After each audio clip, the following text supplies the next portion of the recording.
भैया जिंदाबाद, जिंदाबाद जिंदाबाद। बबलू भैया जिंदाबाद। 4-5 लाख फॉलोअर्स लेके कोई इलेक्शन नहीं जीतता है। इलेक्शन जीतने के लिए राजनीतिक करना पड़ता है, जो कि तुम्हारे बस का नहीं है। हम उसको नहीं, भीड़ को साइड करने के लिए बोले हैं। मुझे ये नहीं पता कि अब कैसे जीतती है, लेकिन गांव करौते कहती है कि ढोरी और ठलाली कजरा के बाली के दम पे आप जीतती है।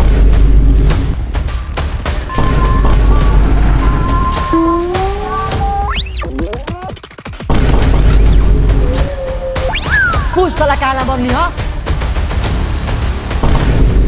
चाचा बड़ा छिनार बड़ा हो। Hello ambulance.